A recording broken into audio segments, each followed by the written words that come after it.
miqdordagi oziqa, azot, fosfor, kaliy va boshqa o'g'itlar berilmasa, biz hech qachon 50-60 sentnerli hosil, o'zidan 50-60 sentnerli hosil olishga erisha olmaymiz.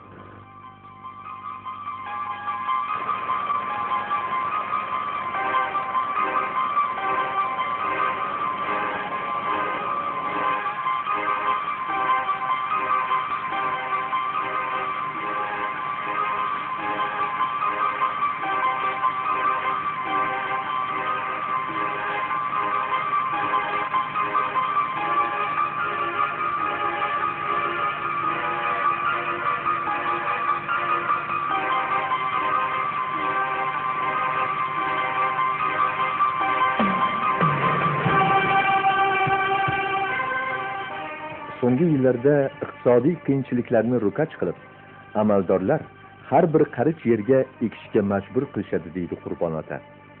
Bizga almashlab ekish havoday, suvday zarur. Buning uchun fermerning yer maydoni kamida 50 gektar bo'lishi kerak. Bu esa fermer xo'jaliklarining rentabelligini oshirgan, uncha katta bo'lmagan moliyaviy xarajatlar bilan yer hosildorligi muammosini yechgan bo'lardi.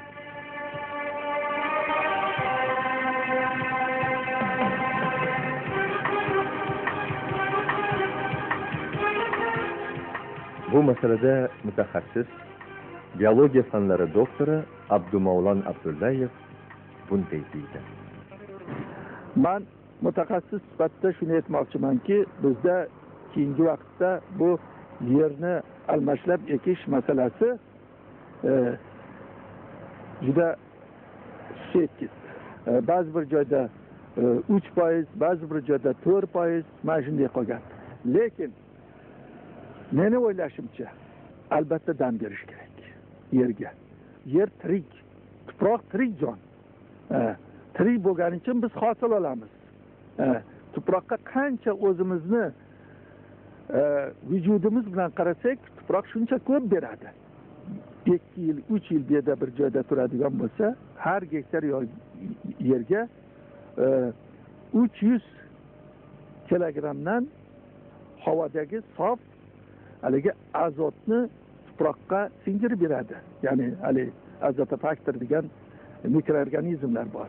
Bu fanda ham dehqonchilikda eskidan men uni maqtab o'tirishim keragi yo'q. Bu tasdiqlangan narsa. Tasdiqlangan narsani biz bo'ysunishimiz kerak, qo'llashimiz kerak shuni. Vaqt keladi, o'sha beda o'z o'rnini topadi.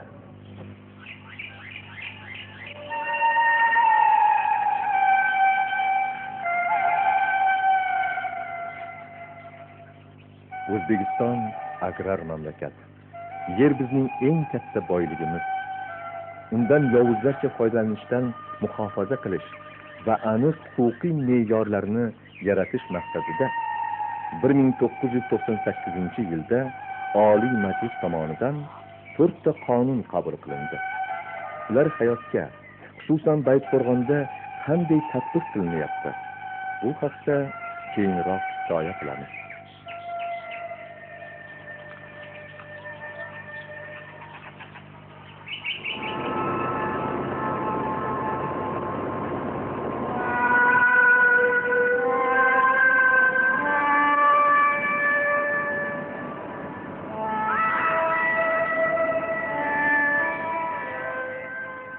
Mamlakatning urug'chilik zaxirasi sifatining pastga tushishi iqtisodiyotning umumiy ahvoliga ta'sir ko'rsatish bilan bog'liq obyektiv muammo mavjud. O'tgan yilgi hosildan qolgan urug'lardan tez-tez ekishga to'g'ri keladi, deyishadi fermerlar. Chetdan keltiriladigan urug'lar doim ham bizning iqlimimizga mos kelavermaydi. Texnologiya hujjatlari ham yo'q. Ziyovuddinov esa hozircha amal taqal qilib ekish-tekishni uddalashga muvaffaq bo'lyapti. Ammo hosilni saqlashga ombori yo'q. Mana bu kulba esa kolxozga tegishli. Dalasi uyidan 6 kilometr chekkada joylashgan. Biron bir bino quray desa, ruxsat yo'q.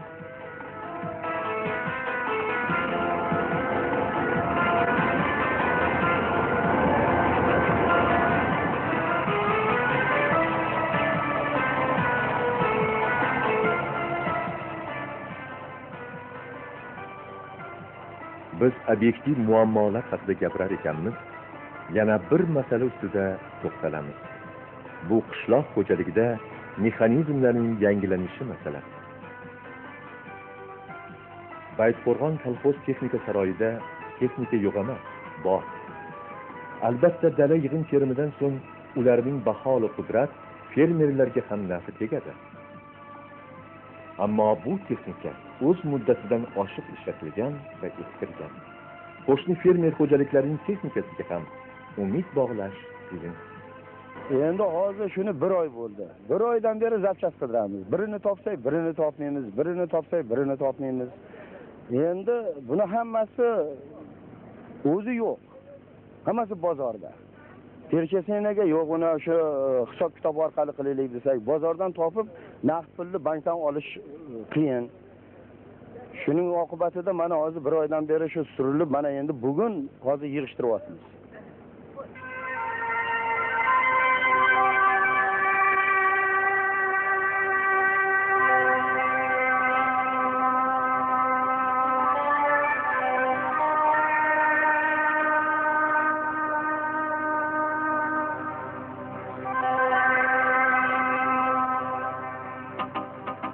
Prezident Karimov farmoni munosabati bilan qishloq xo'jaligi texnikasi muammolari hal etilmoqda. So'nggi yillar ichida butun mamlakat bo'ylab mashina traktor saroylari tashkil etildi. Qibray tumani traktor saroyidagi shuddor qiluvchi magnumlar, g'alla hosilini yig'uvchi keyslar bugungi kunda fermerlarga yordamga kelgani sezilib turibdi. Kolxozda mavjud bo'lgan texnikaga nisbatan muqobil bo'lgan bu xizmat ko'rsatishlar ishlab chiqarishi yuksak, sifatlidir. Eng muhimi, nes-nobudga yo'l qo'yilmaydi.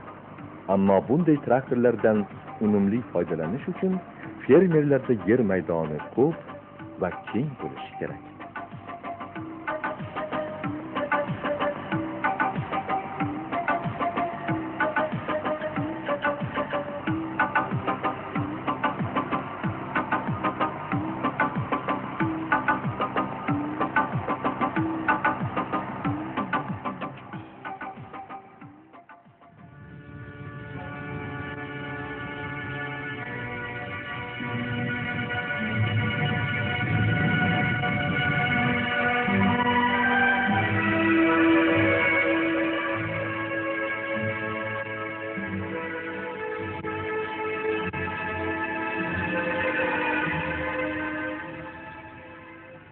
Bir 1998 yilning oktyabrida to'satdan qor tushdi-yu, Ziyaudinovlarning yaxshi daromad olish niyati barbod bo'ldi. Nima ham qilarding? Hammasi Xudodan, dedi fermer va butun oilasi bilan hosilni saqlab qolishga urindi.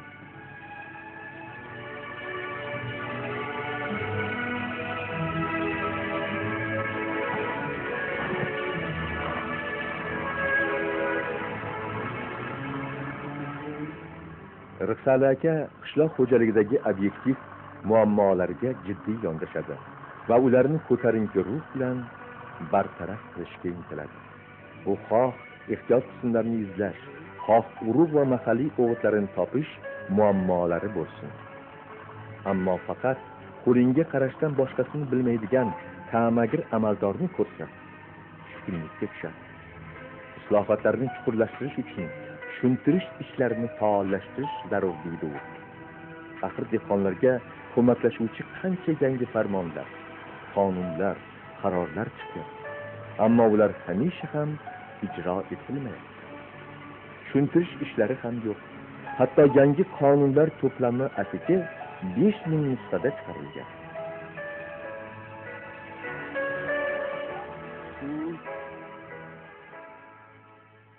Bu kitobni avvalambor men birinchi ko'rishim. Lekin o'sha ko'rgan edim bir odamning qo'lida. Bu qidirib topa olmadim. Hech qaysi bir magazinga hali chiqqan emas. Chunki hali oldin aytdim, targ'ibot, tashviqot ishi dehqonchilikda yo'qdi. Mana endi bu yerda yozibdi. Fermer xo'jaligi kredit olish uchun o'z mol-mulkini, shuningdek yer uchastkasini ijoraga olish huquqini garovga qo'yishga haqli debdi. Lekin yer uchastkasi deganda nimani tushunadi, men hayronman. fermer xo'jaligi kreditlar olish uchun o'z mol mulkini, o'zini mol mulkini, fermerni mol mulkini emas, o'zini mol mulkini, shuningdek yer uchastkasini ijoraga olish huquqini garovga qo'yishga haqli. Men fermerni mol mulkini emas, o'zimni mol mulkimni. Mening o'zimni mol mulkim agar oilamda 12 kishi bo'lsa, 12 kishining mol mulki.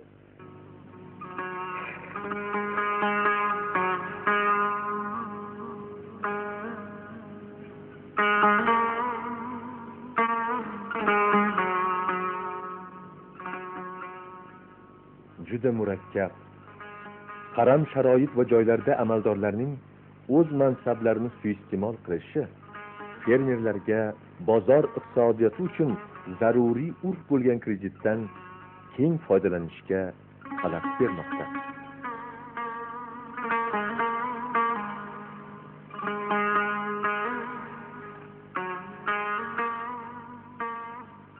(1996) yilda Qurbon ota har gektar yerdan 80 sentnerdan g'alla oldi va tashabbus 96 respublika tanlovi yakuniga ko'ra O'zbekistondagi eng yaxshi fermerlardan biri deb tan olindi. Bizning fond tanlov ta'sischisi Oqsoqolni 3 million so'mlik imtiyozli kredit bilan taqdirladi. Ammo qaysi ishga kirmasin, va'da qilingan pulni hali hanuz ololmadi. Avvalgi yili kartoshka urug'i uchun men bankadan ham 1 million qarz so'radim, shuni ham oladiganim yo'q. Chunki uni olish uchun o'zi 20% sarf qilishingiz kerak. Bizda shunaqa noto'g'ri yo'l yo'riqlar bor. Uni juda ko'p yurishingiz kerak mamlakatidan. Uni olgunizcha sizga bu pul kerak bo'lmay qoladi. Qishloq xo'jaligining vaqti o'tib qoladi.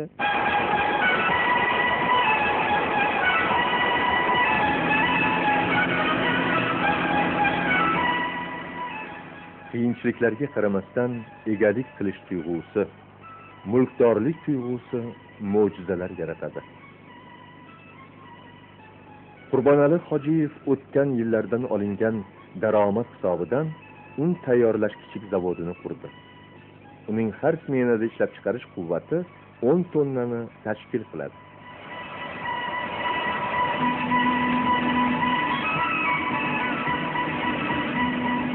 Bundan tashqari makaron ishlab chiqarishga ahd qildi.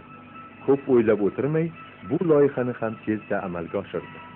Makaron ishlab chiqarish quvvatining smenadagi hajmi 250-300 kilogramm. Endilikda uning do'konida o'zi ishlab chiqargan un, makaron va sabzavotlar bor. Ular birgina o'tgan yili ham qishloqlariga 150 tonna un va un mahsulotlari sotishdi.